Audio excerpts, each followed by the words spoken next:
La alabanza. Dios nos manda, hermano. No es algo que inventó el hombre. En la liturgia que hacemos es instrucción del Señor. Alabad, alabad, alabad. Y dice que para esto fuimos creados. Cuando Dios le manda decir a Faraón a través de Moisés, le dice exactamente: deja ir a mi pueblo para que me celebre fiesta en el desierto. Y Israel era sorpresa de los enemigos, porque ellos al ir tomando la tierra de promesa, ellos iban cantando. Y eso es confiar en el Señor, ¿verdad? Aunque en este momento quizás en tu vida no esté soplando el viento a favor, se vean nubes negras, pero tú canta, hermano, porque esa es señal de victoria, de que Él lo va a hacer otra vez. Aleluya. El que nos levantó ayer, buenas tardes. El que nos sacó del atolladero ayer, buenas noches. Él volverá a hacerlo, hermano. Por eso es que dice que vamos de victoria en victoria. Y también está asegurado que vamos a ir de batalla en batalla. Así que no desmaye, esfuércese y sea valiente y vamos para adelante. Como habla ahí hermoso, ¿verdad? Del caballo, dice, que lo preparan para la guerra. Y abre los belfos, dice, y otea, ¿dónde está la batalla? Y no rehuye, dice, sino que va de frente a buscarla. Y nosotros somos de ese pueblo de Dios, que no rehuimos a la batalla, porque Él va con nosotros. Y nuestra batalla no es una batalla sin motivos, no. Estamos y ya pertenecemos a un reino, que no se lo olviden. Y estamos en este reino, en esta tierra que no es del reino de Dios, pero estamos aquí estableciendo el reino de Dios. Y hay que ser guerreros, hermano, valientes, porque el botín son las almas de aquellos que no conocen al Señor. Aquí nada más hay mucho lugar, hermano, de gente que no conoce al Señor. Y es menester que nosotros, con nuestro testimonio, con nuestra manera de ser, ellos se vuelvan a nosotros. Diga conmigo, ellos se tienen que volver a nosotros y no nosotros a ellos. Sí, pero le dije que dijera eso conmigo. Háganse ellos a nosotros y no nosotros a ellos. ¿Qué quiere decir, hermano? Que no nos invada, que no nos gane la cultura del mundo, porque nosotros no somos una subcultura como nos han querido catalogar, ni somos una cultura diferente, no, nosotros somos una contracultura, hermano, porque el Señor nos dejó para cultivar el mundo, y muchos piensan que ese mandato de Génesis es de sembrar la tierra y todo, no. ¿Cuántos entienden que ahí va implícito la cultura? El cultivar es que el mundo tiene que vivir conforme los parámetros de Dios, conforme los valores de Dios. Esa es la lucha, hermano, que tenemos. Es una lucha, somos ciudadanos del reino de los cielos. Estamos aquí, pero nuestra ciudadanía, ¿qué dice la Escritura? ¿Está dónde? Está en los cielos, hermano. ¿Sí? Estamos en el mundo, pero no somos del mundo. Y hay que explicarlo, porque muchas veces se malentiende y se va a extremos, como que ni siquiera toquemos las cosas del mundo. Y no se refiere a eso, hermano. Estar en el mundo es no hacerte como el mundo caído, con el orden que tiene el mundo, este cosmos, no el arreglo del mundo, sino los valores del reino de los cielos. Y ya esa palabra mundo, que es donde viene la palabra griega cosmos, llegó a significar que es algo de la tierra, algo terrenal. Por eso nosotros, hermanos, no somos conforme el primer Adán, que es de la tierra, sino conforme al postrer Adán, que es del cielo, de arriba. Nuestro Adán, nuestro Cristo, nuestro Salvador. Así que no nos hagamos como el mundo. Dice por ahí un dicho: si camina como pato, si hace como pato, ¿cuál es el veredicto? Es que si habla como el mundo, camina como el mundo, vive como el mundo, ¿es del reino de los cielos o es del mundo? Es del mundo. Por eso la Biblia marca bien entre mundano y cristiano. Así que nosotros vamos a aprender, porque necesitamos ser alumbrados por la palabra a través del Espíritu Santo y que entendamos, hermano, porque necesitamos crecer, necesitamos dejar de ser niños. Y vamos a ir vaya buscando el Evangelio según San Juan. Evangelio según San Juan. ¿Ya está ahí? Ahora vaya conmigo de los que ya son mayores aquí, ¿cuántos oyeron una canción que se hizo muy, muy famosa? La cantaba, creo, un argentino, no sé si era de su autoría, yo creo que sí. Y esa canción decía, no soy de aquí ni soy de allá. Y se hizo muy famosa en lo que es Latinoamérica y la juventud de ese entonces la cantábamos. Y hablaba de eso, de que él era un peregrino y que no se identificaba con ninguna nacionalidad, y él decía, no soy de aquí ni soy de allá, no tengo edad, dice, ni porvenir y todo eso. Hablaba de un peregrino. Y al acordarme de eso, porque es el tema que quiero desarrollar, pues pongo allí esta gráfica, hermano, donde hay una flecha hacia abajo. Esta es una gráfica así como para una gráfica de finanzas, ¿verdad? De un negocio, pero se me ocurrió ocuparlo para identificar esto y diciendo, no soy de aquí. ¿Cuántos entienden? ¿Cuántos dicen, yo no soy de aquí? Sino que soy de allá y es de allá arriba. ¿Cuántos van entendiendo el tema?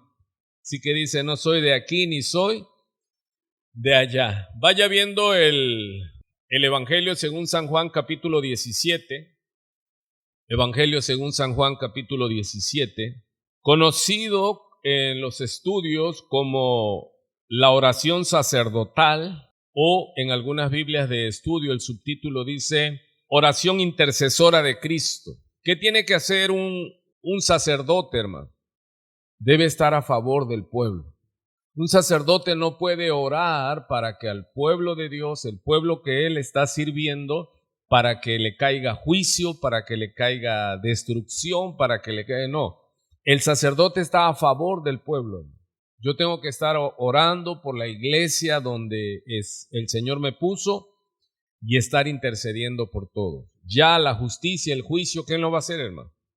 Lo va a hacer papá. Nosotros tenemos que pedir misericordia, porque no podemos pedir fuego porque puede caer el fuego parejo y no nos vamos a librar nadie. Así que hay que pedir la misericordia de Dios. Muchas veces son conceptos, pero Dios conoce todo, ¿no? Cuando una persona está mal o está haciendo mal, muchos dicen, pues que Dios tenga piedad o algo así, ¿no? Que Dios lo bendiga, dice. Yo les digo, no, ese concepto no aplica, es que Dios tenga misericordia de esa persona, ¿sí? Pero vemos a nuestro Señor Jesucristo intercediendo. ¿Y quiénes deben ser como Cristo, hermano? ¿Los pastores, los líderes, o somos llamados la iglesia a ser como Cristo? La iglesia está llamada a ser como Cristo. ¿Y qué es lo que hace Cristo? Es un intercesor, hermano.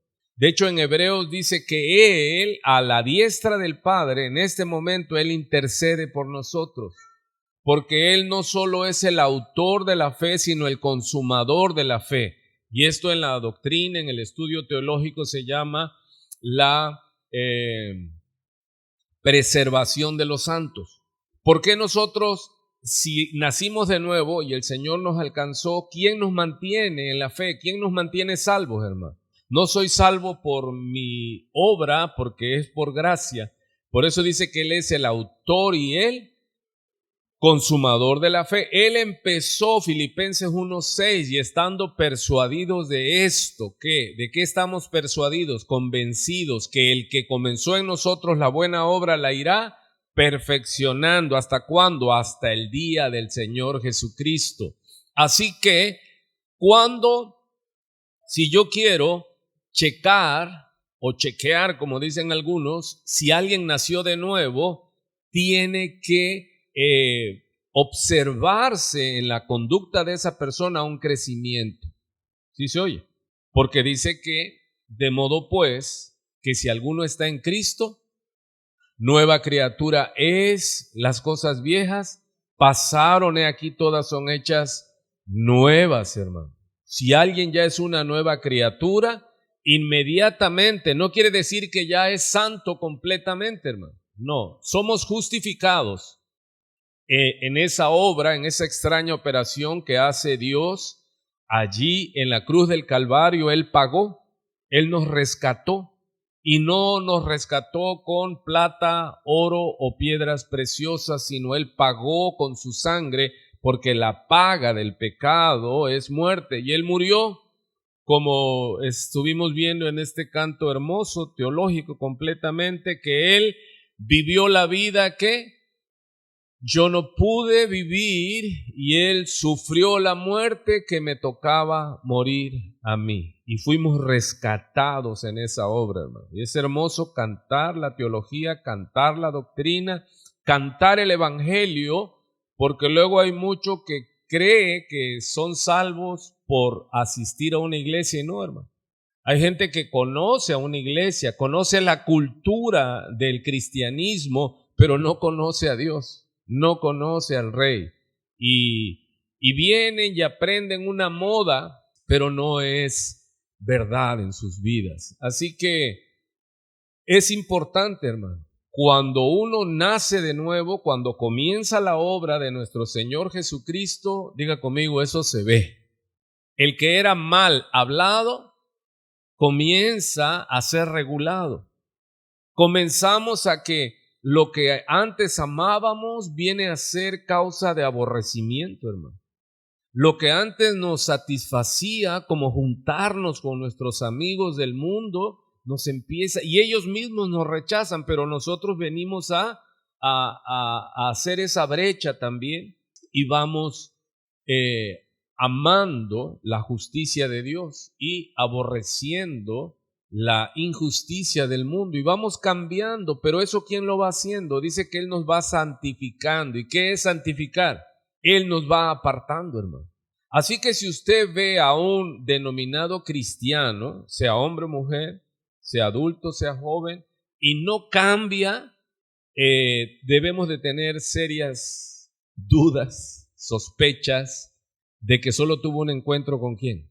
Con la iglesia, con la cultura evangélica, pero no tuvo un encuentro que transforma. O sea, si usted ve que alguien peca, y como siempre digo, dice la Escritura, y digo yo, y siempre lo hago ejemplifico, pecan, y toman una servilleta y ¿qué? Se limpian la boca y continúa.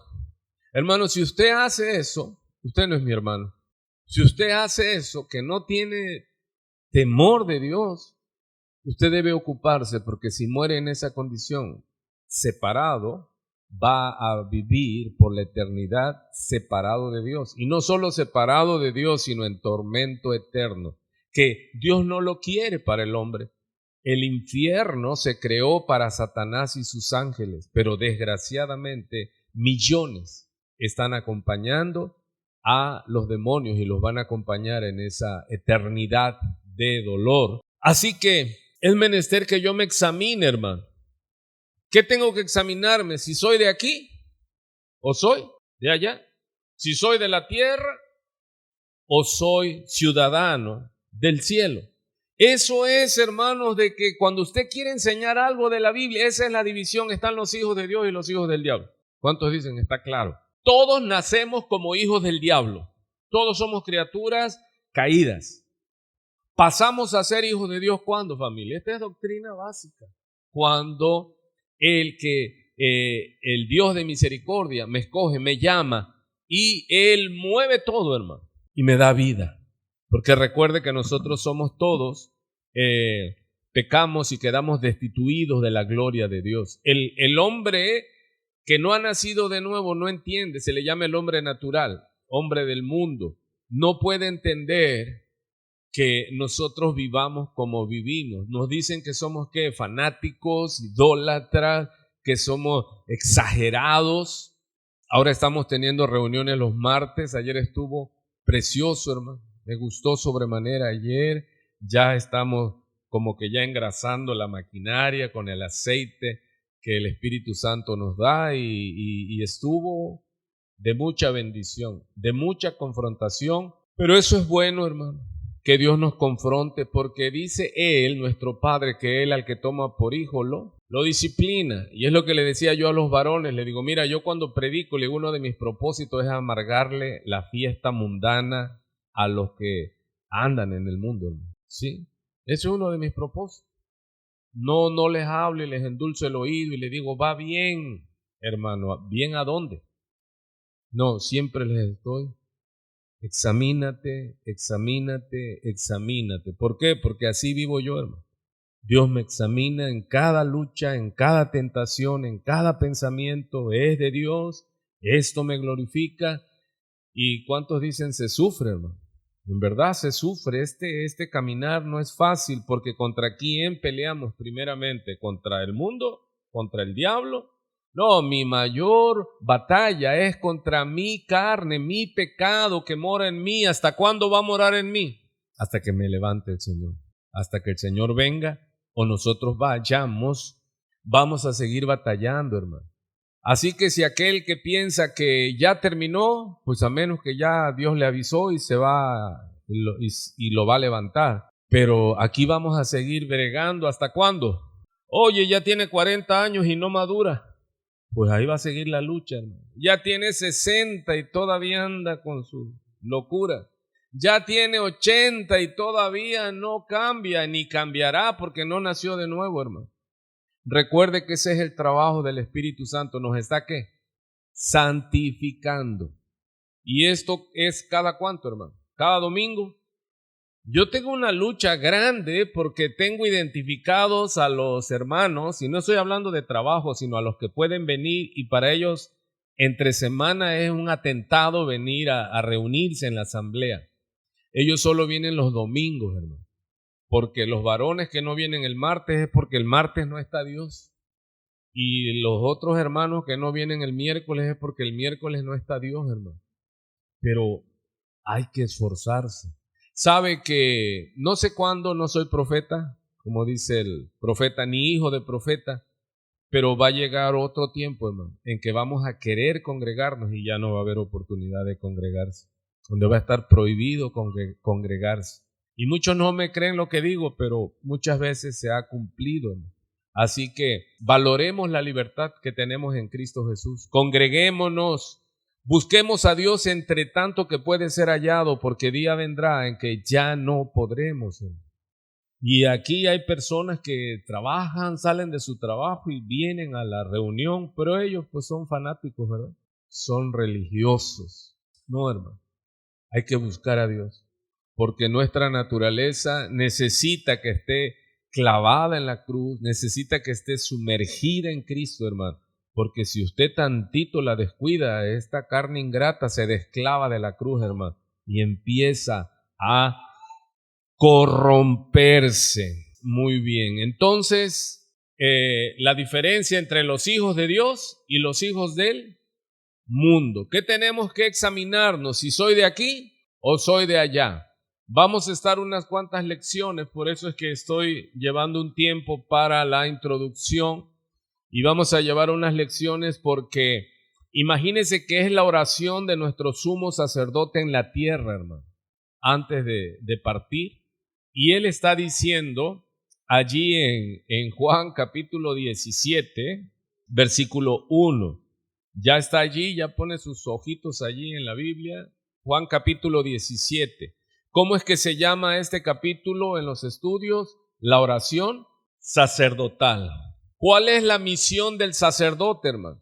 Dice que un sacerdote está puesto a favor del pueblo y ahora ya no es solamente nuestro sumo sacerdote Jesús, sino que ya Dios, el Padre, nos hizo a todos nosotros reyes y sacerdotes para Dios su Padre, dice. Así que, ¿cuál es la labor que debemos de tener cada uno de nosotros, hermano? Intercesión. Es algo que tenemos que ejercitar la iglesia, no solo el pastor, no solo los líderes, sino todos, hermano. Dice, orad los unos por los otros. Esa es una de los unos por los otros. El Señor dice que debemos orar los unos por Y si Él está mandando a que oremos los unos por los otros, ¿qué le he enseñado en la Biblia? Si Dios le dice a Josué, mira que te mando que te esfuerces y seas valiente, ¿qué estaba pasando con Josué? ¿Qué es lo que le estaba faltando a Josué? Valor, fortaleza. Cuando Dios dice, mira que te mando, cuando Cristo llegue y dice, no temas, ¿qué estaba pasando con los apóstoles? Estaban invadidos del temor. Cuando Dios nos dice a la iglesia, orad los unos por los otros, ¿qué sabe Dios? Que si algo estamos careciendo es la oración intercesora de los unos por los otros, hermano. No solo orad por el mundo. Vemos que el Señor aquí, en lo que vamos a leer, vamos a admirarnos de muchas cosas en la oración de Jesús. Jesús está orando por los que el Padre les dio. Y el Señor dice, no oro por los demás, sino por los que tú me diste. Y dice uno, ¿cómo? Pero vamos a ir entendiendo. Primero, ¿qué se tiene que hacer? ¿Qué es lo que hizo Jesús? ¿Oró por el mundo? Aquí. No, Él oró por sus apóstoles, por sus discípulos. Dice, por los que tú me diste, le dice al Padre. Ok, pero entonces vamos a entrar. Recuerde, cada miércoles que venga o domingo, si Dios en la oración nos contesta, seguiremos con Juan capítulo 17, la oración sacerdotal. Damos lectura, primeros 5 versículos. Estas cosas habló Jesús y levantando los ojos al cielo dijo, Padre, la hora ha llegado. Glorifica a tu Hijo para que también tu Hijo te glorifique a ti. Como le has dado potestad sobre toda carne, para que dé vida eterna a todos los que le diste. Y esta es la vida eterna, que te conozcan a ti, el único Dios verdadero, y a Jesucristo a quien has enviado. Yo te he glorificado en la tierra, he acabado la obra que me diste que hiciese. Ahora pues, Padre, glorifícame tú al lado tuyo con aquella gloria que tuve antes que el mundo fuese. Y aquí aparece por primera vez el concepto griego, esta palabra cosmos, que se traduce como mundo y se traduce correctamente, el cosmos, ¿sí? Vienen de allí, se derivan palabras como cosmopolita. ¿Qué es una ciudad cosmopolita en esos que estudiaron? ¿Es una ciudad compuesta de qué? Ciudadanos de diferentes y por lo regular intelectualidad, preparación. Es una ciudad, no es una ciudad tradicional, no es una ciudad de habitantes que no han salido de ahí. No, cosmopolita es una ciudad que viene gente de todo el cosmos, de todo el mundo, de diferentes estratos sociales, hermano. Es algo que está un sistema bastante grande. Y aquí aparece por primera vez la palabra mundo. Dice el Señor, ahora pues, Padre, glorifícame tú al lado tuyo con aquella gloria que tuve, ¿cuándo? Antes que el mundo fuese, ¿sí? Pero vemos entonces lo que Cristo ora, hermano. Porque Él, en Lucas 11, el Señor estaba orando y sus discípulos lo vieron. No dice qué discípulo fue, si Juan, pero yo creo que fue Pedro, hermano. Porque se le acercó uno de sus discípulos y le dice ¿qué? Señor, enséñanos a orar, así como Juan enseñaba o enseña a sus discípulos. ¿Qué es lo que vemos? Que lo que un líder primera y primariamente debe enseñar a sus discípulos es ¿a qué? A orar al Padre, hermano. Porque eso es una de las carencias, porque vean que los discípulos, guiados por el Espíritu Santo, no le dicen, Señor, enséñanos a predicar como tú predicas. Señor, enséñanos a hacer milagros como tú los haces. Señor, enséñanos a echar fuera demonios como tú lo haces. No, le dice el discípulo que lleva la voz cantante en Lucas capítulo 11, Señor, enséñanos a orar. Hermano, entonces la oración no es algo que viene innatamente en nuestro cristianismo cuando ya nacemos de nosotros. No, hermano, se tiene que aprender a orar. Se tiene que aprender a dirigirse al Padre. ¿Y qué les dice Jesús? Ustedes cuando oren, primeramente orarán así, Padre nuestro que estás ¿dónde? En el cielo. ¿Dónde está el Padre, hermano? Está en el cielo. Yo debo dirigirme en mi oración al Padre que está en los cielos.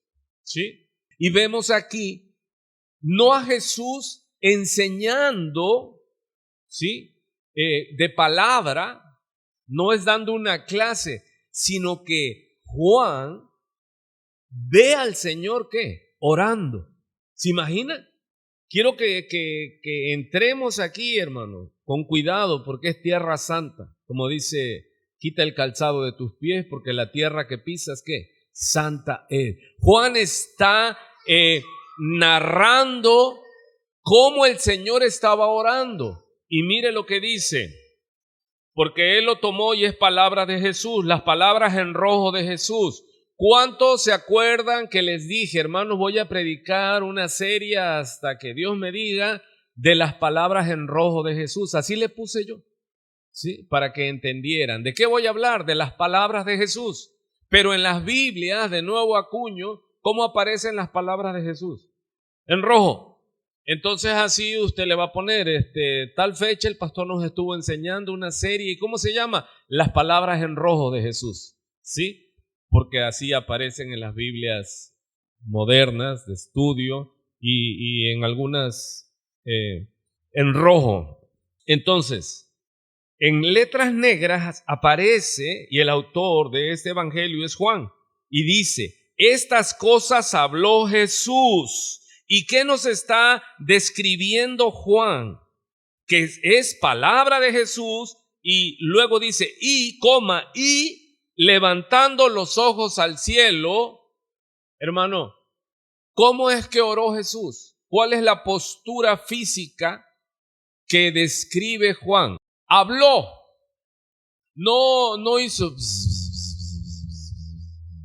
sin pecado concebido. Porque hay gente que así, cuando están orando, tú dices, ¿está orando? ¿Qué está haciendo? Ni sabes qué está diciendo. Pero aquí vemos que en su postura, él alza los ojos, hermano. Dice, y levantando los ojos, ¿a dónde? Al cielo. Dijo, ¿por qué oyó Juan? Oh, lógico, porque Jesús estaba hablando claro y fuerte. Y Juan escuchó. Y mire lo que escuchó Juan, que estaba hablando, que estaba saliendo de los labios de nuestro bendito Señor y Salvador Jesucristo. Le dice, Padre, la hora ha llegado.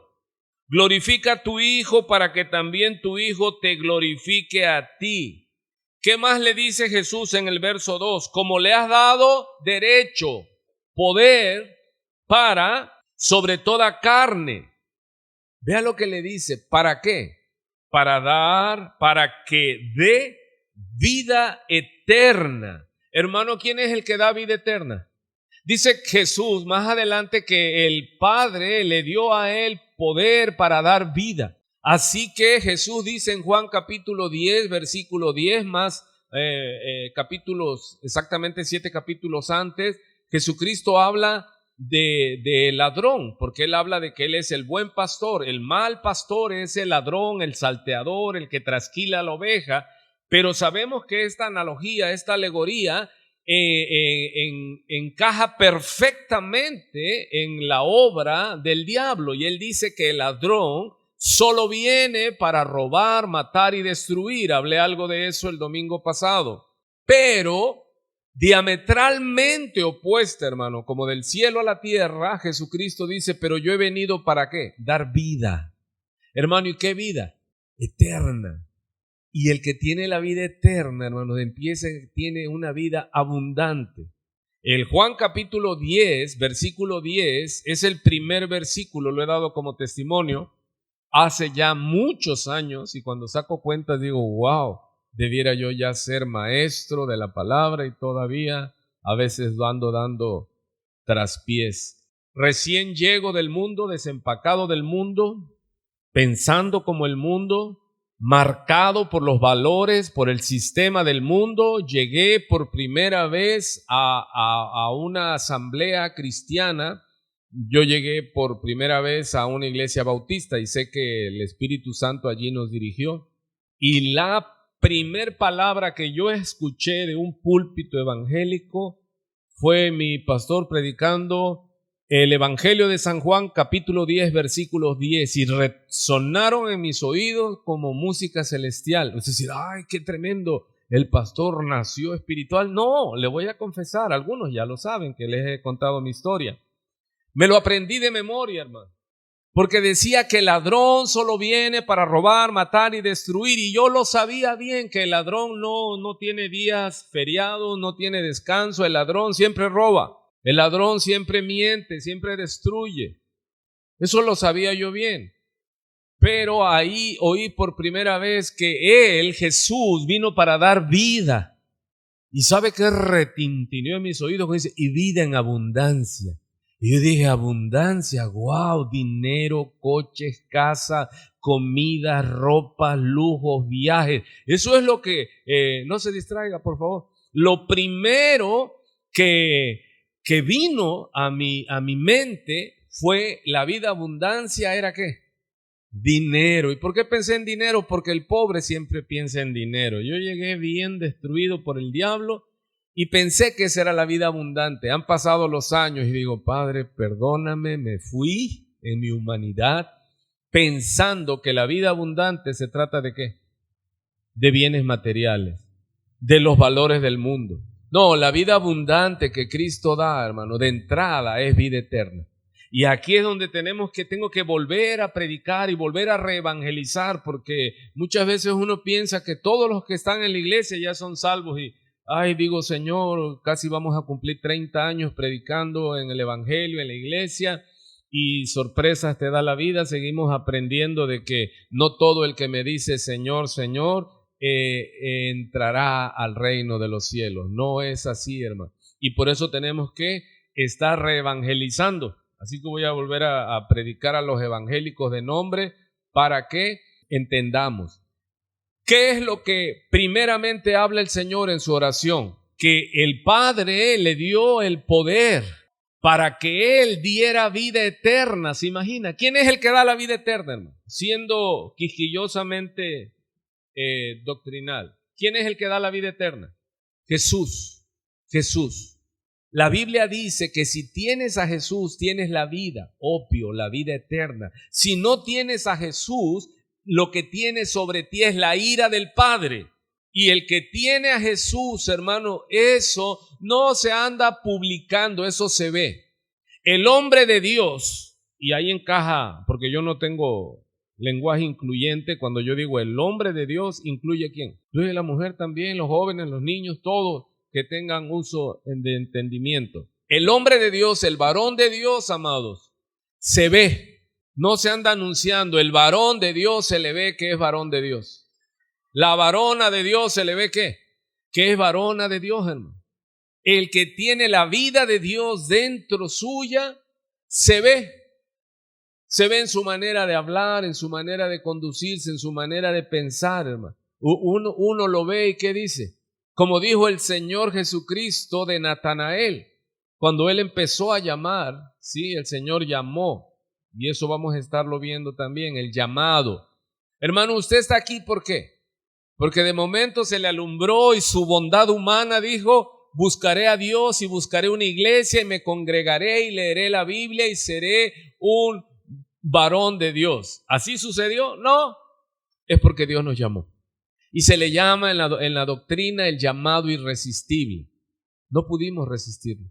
Y tenemos que orar para aquellos que Dios ya tiene escogidos, Dios active la obra. Ese es avivamiento, hermano. Para que Dios despierte hambre y sed de Él. Entonces nosotros tenemos el llamado y vemos la narración en los evangelios, la narrativa, cuando Jesús comenzó a llamar a los varones, a los apóstoles, y manda a él llamar a Natanael y le dice su hermano, le dice, Natanael, dice, hemos encontrado a aquel de quien hablan las escrituras. ¿Y qué dice Natanael? Dice, dice de Nazaret. ¿Y qué dijo Natanael? O sea, se expresó no bien de Jesús. Dice, ¿de Nazaret podrá salir algo de bueno? Y Jesús no le respondió como él se expresó de él.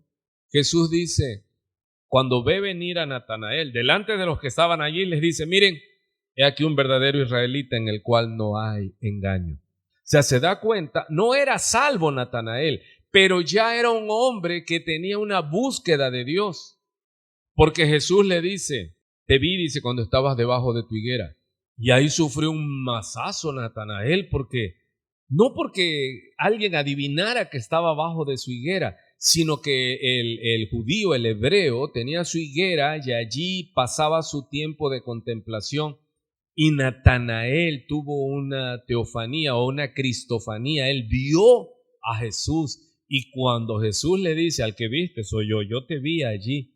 Entonces él expresó que se rindió a Jesús. Señor mío y Dios mío. Y le dice Jesús, porque te vi debajo de la higuera, creíste, dice, cosas mayores verás, le dice.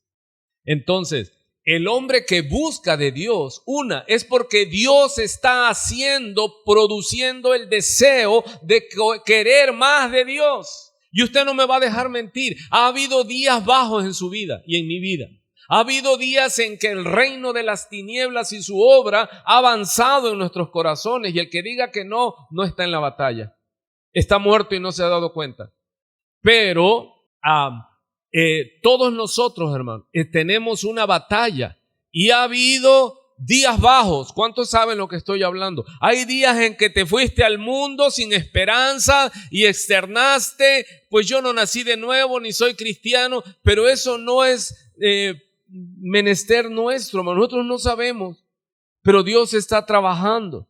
Y hay días en que viene un avivar, un deseo de orar, un deseo de leer, un deseo de congregarse.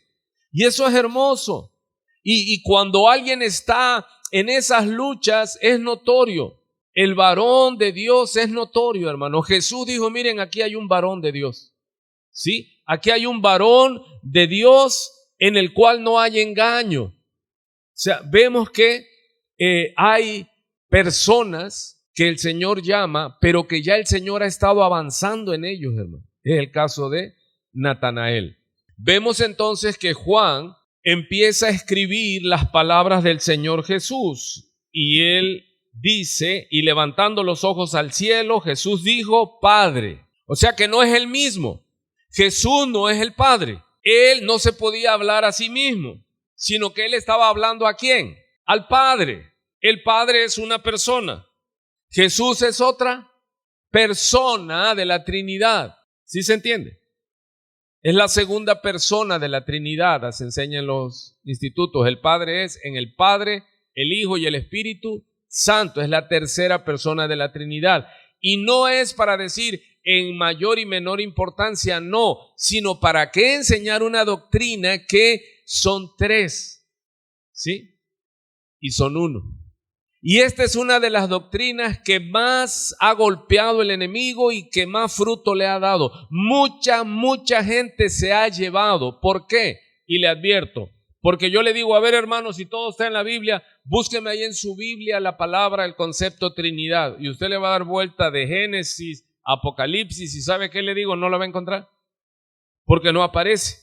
Así como tal, la palabra Trinidad no aparece. ¿Y qué han hecho con esa doctrina los testigos de Jehová? Ya ves, es solo un Dios, el Padre. Jesucristo es un buen hombre, un buen profeta. El Espíritu Santo no es una persona, el Espíritu Santo es un poder de Dios, es potencia de Dios. Y no, hermano, vemos entonces de aquí de entrada que Juan está narrando que Jesús en la tierra se dirige ¿a quién? Al Padre. No es él mismo, sino él se dirige al Padre y le dice, obvio Padre, la hora ha llegado. ¿A qué se refiere el Señor Jesús? A la crucifixión. Hermanos, ¿por qué tenemos que dar gracias que Jesucristo no rehuyó? Él fue.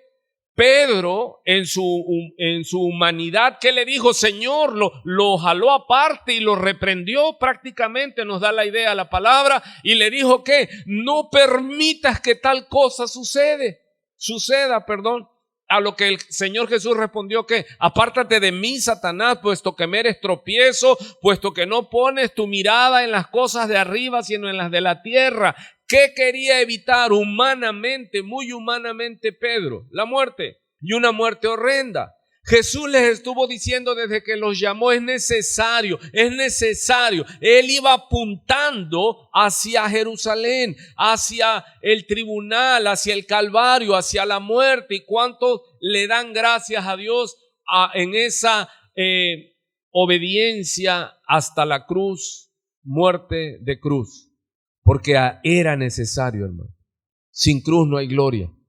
Y nosotros estamos en eso. Sin muerte, sin que nosotros muramos, no podremos ver la gloria de Dios. Este cuerpo de pecado tiene que caer, ¿sí? Así que Jesús el Señor dice, Padre, levantando los ojos al cielo, Padre, la hora ha llegado, glorifica a tu Hijo para que también tu Hijo te glorifique a ti, como le has dado potestad sobre toda carne para que dé vida eterna a todos los que le diste. Hermanos, el Padre le entregó a usted y a mí para Cristo, para que Cristo nos llamase, nos tomase y nos siga dando a los que hemos ido llegando vida eterna. Verso 3. ¿Qué es la vida eterna, hermano? Verso 3. Y esta es la vida eterna, ¿cuál?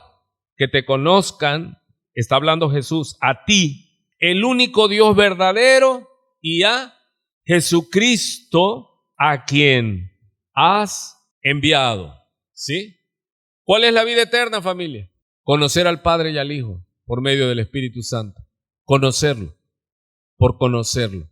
Y esto es increíble, conocer a Dios, hermano.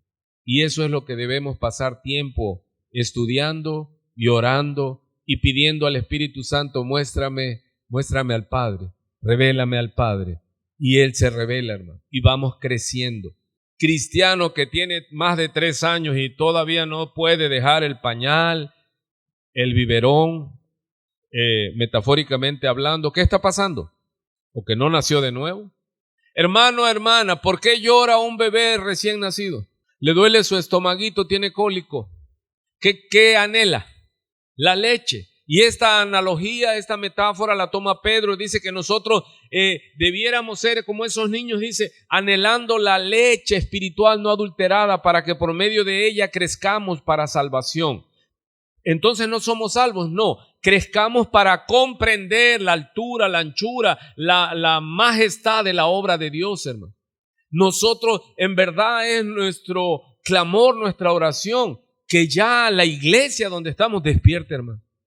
Que venga un crecimiento, un anhelo de Dios. Decir, Señor, tengo hambre de ti, tengo sed de ti. Debería haber gente afuera esperando, hermano, diciendo, pastor, ya los primeros que entraron, ya que acaben y salgan y entramos nosotros y se esté predicando. No, pero ¿cuántos estamos orando y deseando que haya un despertar? ¿Sí? Imagínense que haya cola para entrar a la iglesia. ¿Usted ha visto cola para entrar a una iglesia? Ya no.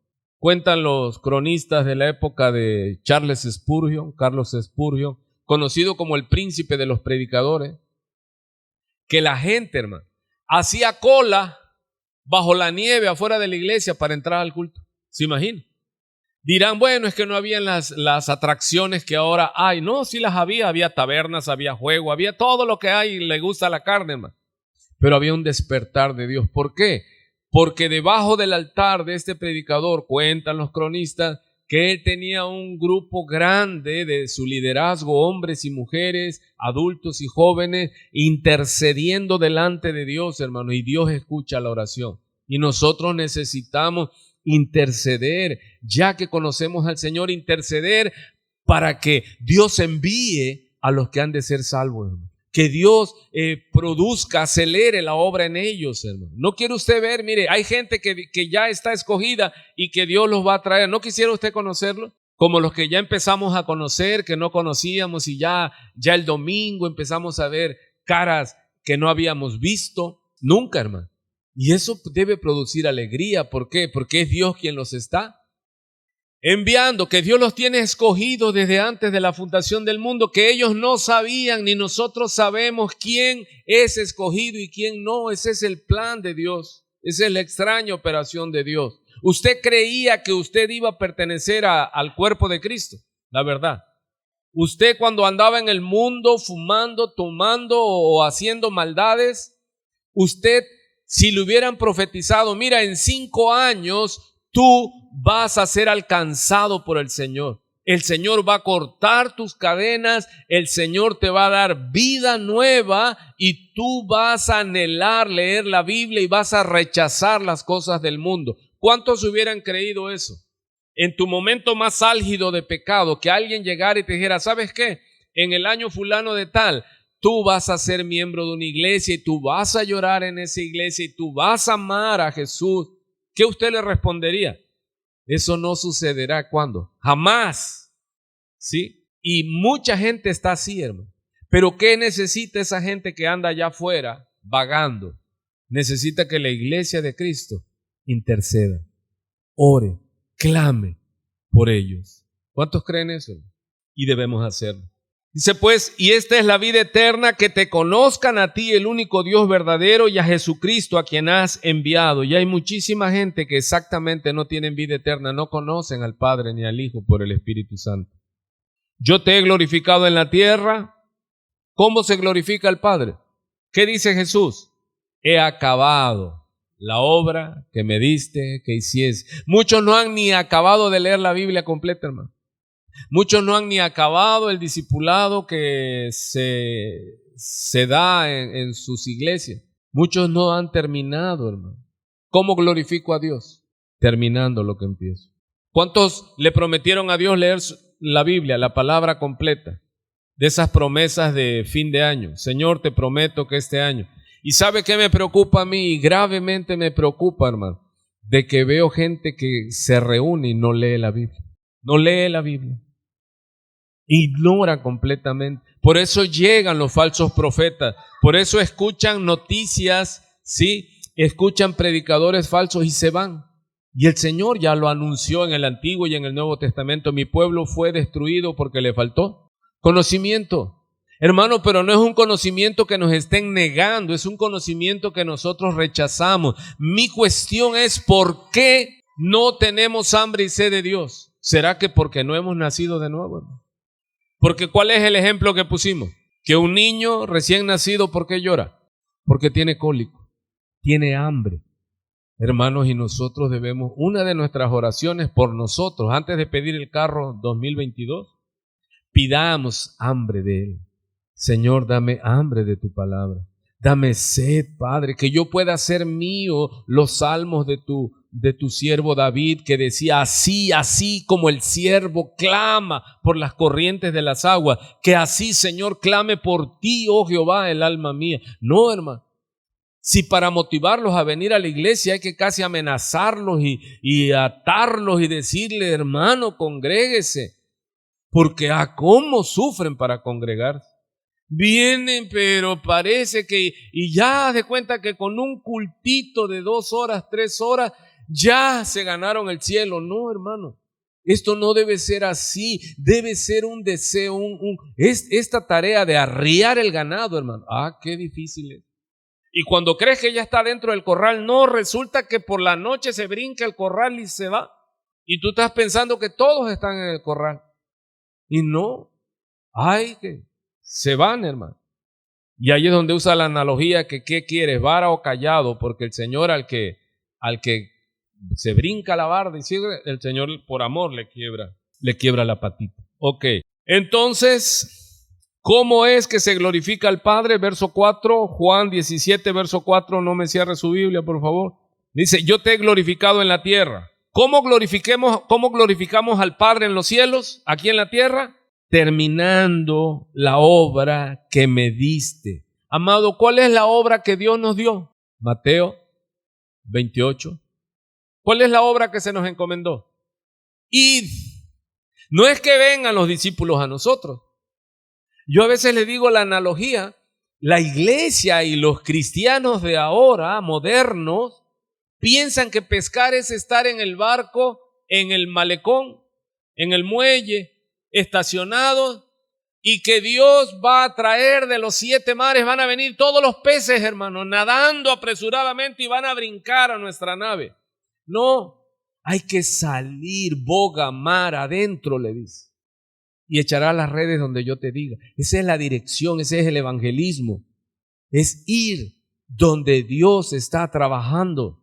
No hacer algo y decir, Dios ahora trabaja aquí. No, nosotros estamos trabajando con propósito.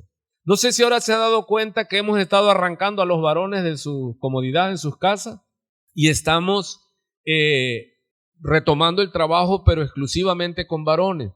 Y alguno dirá, pastor, pero usted dijo que la iglesia es general. Sí, la iglesia es general, pero estamos haciendo un trabajo específico con varones. ¿Por qué? Hermano, ¿qué hizo Jesús? Y esto es un mazazo para las mujeres y las feminazis, feministas. ¿Qué hizo Jesús?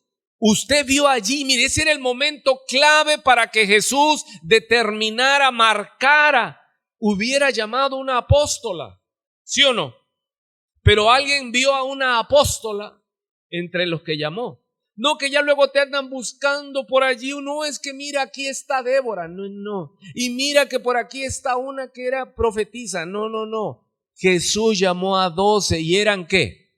¿O eran género? No, eran varones. Él llamó ¿a quién? Varones. Para empezar la grande comisión, la grande obra. Hermano, y el Señor sigue llamando ¿a quién? Que me escuchen aquí en la tierra y en los aires. El Señor sigue llamando varones. ¿Y dónde están los varones, hermano? Porque no es lo mismo que una mujer vaya al llamado de Jesús en una casa. Es muy difícil. El varón que no tiene a Cristo siempre va a estar como una gran piedra, hermano, obstruyendo el camino de la mujer. Así que nosotros queremos que Dios empiece a llamar ¿a quiénes primeramente? A los varones. Porque si un varón, hermano, cae a los pies de Cristo, toda esa casa va a servir a Cristo. Aleluya. Así que el Señor ¿a quién llamó? Hermano, ¿y qué es lo que estamos haciendo nosotros? Estamos llamando a los varones. Y no estamos haciendo, no, estamos llamando viejos, adultos jóvenes y muchachos a que vengan, a que empecemos a fortalecer la iglesia, llamando varones, hermano. Que los varones tomemos nuestro lugar en esta batalla. Aleluya. Y ayer martes ya pudimos tener segundo culto. Tuvimos primero reuniones de organización, poner reglas. Y hay varones que ni nos conocíamos, hermano. Yo sí, pero estoy hablando en plural. Hay varones que ni se conocían que existían en esta iglesia. Y gloria a Dios que ya tomamos café juntos, comemos pan juntos. Y externo, hermanos, de que venga usted, no diga es que no me invitan. No, todos están invitados, hermano. Vengan porque Dios está llamando a su pueblo, a los varones, hermano. Mire usted, vamos a pasar al verso 6. Wow. Solo en una pequeña plática de introducción. Hice un libro, hermano, como siempre, y solo estoy en 5 versículos. Pero ese es el estudio de la palabra. El domingo pasado predicamos de una dinámica diferente, narrativa. Sí, por ahí se subió hoy a las redes, ¿cómo se llama? Un viaje especial. Sí, basado en la vida del endemoniado Gadareno, primer evangélico gentil. ¿Cómo sale un evangélico gentil? Pues es que no tiene Dios. El hebreo todavía tenía un freno, el temor de Jehová. Pero un evangélico gentil, ¿cómo es? Voltea a ver al que está a tu lado, así disimuladamente.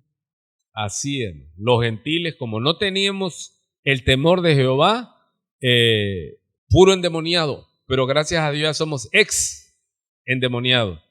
Eso predicamos el domingo próximo pasado, pero hoy estamos hablando de las letras en rojo de Jesús y estamos yendo palabra por palabra, versículo por versículo, y mire usted que ya me llevé la hora que tengo de predicación. ¿Y cuántos avanzaron algo, hermano? Amén. Aleluya. Mire usted en el verso 6. He manifestado tu nombre, y aquí usa el Señor palabra o vocabulario de género, hermano. No, él dice ¿a quién? A las mujeres. ¿Cómo dice claramente el Señor Jesús? He manifestado tu nombre. Recuerde que santificado tu nombre, ¿qué significa el nombre de la persona? Lo que la persona es. Cuando a usted le dicen, si conoce a fulano de tal y le dan el nombre de esa persona es lo que esa persona es. Cuando usted oye el nombre de uno de nosotros, usted inmediatamente, ¿qué? Usted relaciona todo lo que esa persona hace, su trabajo, su edad, su manera de conducirse, su nivel de madurez. Cuando usted le dan un nombre, usted hay nombres que ama y nombres que le guardo más comentarios. Pero el nombre de la persona. Entonces dice Jesús, yo he manifestado, dígame otro concepto para hablar eso, yo he ¿qué? Mostrado tu nombre, les dice. ¿Y qué significa mostrar el nombre del Padre? ¿Qué les enseñó Jesús a orar? Santificado sea tu nombre, hermano. El nombre es la persona, es lo que la persona es y hace. Por eso debemos de ser temerosos de no decir el nombre de Jehová en vano, de no prometer y decir, no, es que en el nombre del Señor yo te prometo, no, porque entonces tú no conoces al poseedor de ese nombre, no tienes temor de que prometas algo en el nombre, en la persona, y luego te eches para atrás, que des algo por el nombre del Señor y luego ¿qué? Te eches para atrás. Entonces tú nunca conociste a la persona que le hiciste ese ofrecimiento. Así que está claro, dice, he manifestado, o sea, he mostrado quién tú eres, Padre, a través de mostrarles tu nombre. ¿A quién dice ahí? A los hombres del mundo que del mundo me diste. Hermano, usted claramente ahí está él hablando de varones. Aquí no está hablando hombre, mujer. ¿Está hablando qué? Los apóstoles y los primeros discípulos que él le habló eran ¿qué? Eran hombres, eran varones. ¿Por qué? Porque Dios respeta el orden, el nivel de autoridad. Él dice que el Padre no es que sea mayor, es que para que algo funcione debe haber niveles de autoridad. ¿Qué decimos y aprendimos del mundo? Porque dos capitanes, ¿qué se dice? Hunden el barco. ¿No se entendió? Y ya casi yo iba a decir, ¿entiendes, mujer? Si una mujer en la casa es la ayuda idónea, ¿quién es el capitán del barco? El varón. Entonces tiene que enseñorearse y todo. No, el capitán tiene que protegerla a los pasajeros, a los marineros. La nave tiene que llevarla a buen término. Un capitán es un servidor, hermano. ¿Qué es un varón en la casa? Pues es el que tiene que cuidar la casa, cuidar a la mujer, etcétera, etcétera. Dice, a los hombres que del mundo me diste, ojo, tuyos eran y me los diste. ¿Y han qué? Guardado tu palabra. Esto es importante, hermano. Verso 7. Ahora han conocido que todas las cosas que me has dado proceden de ti, porque las palabras que me diste les he dado y ellos las recibieron y han conocido verdaderamente que salí de ti y han creído que tú me enviaste. Voy a terminar con el verso 10 y oramos y nos vamos. Yo ruego por ellos, ojo, vamos a ir entrando en materia el próximo miércoles. Yo ruego por ellos, y dice el Señor, no ruego por el mundo. ¿Cuántas veces aparece hasta aquí el concepto, la palabra cosmos, mundo? ¿Cuántas lleva usted contando? 3, es la tercera vez. De una vez le adelanto. En 26 versículos del capítulo 17, ¿cuántas veces aparece la palabra, el concepto mundo, cosmos? 18. En los estudios de la Biblia, cuando en un capítulo se repite y se repite un concepto, se nos enseña, ya no le busques más, esa es la verdad central. ¿Qué está hablando Jesucristo? Del mundo. No soy de aquí, soy de allá. No soy de la tierra. Soy ciudadano de los cielos. ¿Cuál es la diferencia entre los hijos de Dios y los hijos del diablo? Que los hijos del diablo son de aquí de la tierra. Hijitos míos, dice el apóstol Juan, sabemos que somos de Dios, pero ¿qué debemos de saber? Que el mundo entero está bajo el maligno. ¿Qué es que el mundo entero está bajo el maligno? Que el sistema de este mundo no está de acuerdo con los valores de Dios. Por eso nosotros estamos en el mundo, hermano. Por eso Jesús dice, yo no ruego que los saques del mundo, sino que los guardes del mundo. ¿Cuántos se quedaron con hambre? Pues invite a la cena y vamos. Hay mucho que continuar. ¿Cuántos pueden valorar la palabra, hermano? Aunque estés afligido, aunque estés siendo perseguido, aunque estés en lucha, cuando vienes a la iglesia y ya aprendiste ¿a qué? A que no solo de pan vive el hombre. Usted se siente en paz, le da gracias a Dios y contempla. Y empiezas a escuchar la palabra, que se le dé el sentido que debe de tener. Sí, no caer en fábulas, en torceduras, sino como es lo que la palabra quiere decir, lo que la palabra quiso decir, y nosotros empezamos a disfrutar y por medio de ella crezcamos para salvación. Desear como niños, como bebés recién nacidos, la leche espiritual no adulterada, hermano, para que por medio de ella crezcamos para salvación. ¿Quiere decir que todavía no somos salvos? No. Es como cuando dice, cuidando la salvación, dice, como lo que es una cosa tan grande y tan valiosa. Dice, cuidando con temor y temblor esta salvación tan grande, hermano. No es que la vamos a perder, es que debemos de cuidarla porque costó ¿cuánto? La sangre del Cordero de Dios. Pues muchas gracias porque Dios nos permite estar todavía y pertenecer a una iglesia donde estamos aprendiendo ¿a qué? A el estudio de la palabra como debe de ser.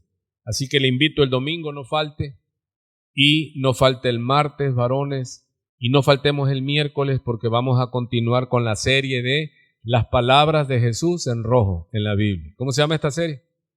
Las palabras de Jesús en rojo, ¿verdad? Vamos a decir, ¿qué es? Pues que vengan por curiosidad. No, es que está predicando el pastor sobre las palabras de Jesús en rojo. Va a decir, ¿cómo? ¿Y eso qué? Es algo nuevo. Esas son maneras de pescar. Hay que ponerles el cebo a los peces, porque no todos los peces comen igual. Padre, te damos gracias, Señor. Bendice tu palabra y que sea para lo que la enviaste, Señor. Que sea plantada profundo, Señor, para que las aves de los cielos, los demonios, los espíritus, los ladrones no la roben, no la quiten, Señor, y dé fruto al 100%. Padre, asimismo te ruego que lleves a tu bendecido pueblo, Señor, en paz, que suplas cada necesidad, Señor. Tú conoces el corazón de los que aquí estamos, tú conoces nuestras luchas, Señor, pero sabemos algo, que tú eres bueno y eres misericordioso. Y que a ti te mueve, Señor, la misericordia, el amor por tu pueblo, por tus hijos, los que tú escogiste y los que atrajiste a ti, y tú eres el autor y el consumador de la fe, de tu obra, Señor. Gracias porque estamos convencidos que tú, que comenzaste la buena obra en nosotros, la llevarás y la perfeccionarás hasta el día de nuestro Señor Jesucristo. Bendice lo que resta de esta noche. Bendice cada familia aquí presente, cada familia aquí representada, Señor. Bendice a tu pueblo, Señor. Y gracias porque no somos de aquí, Señor, sino somos de allá.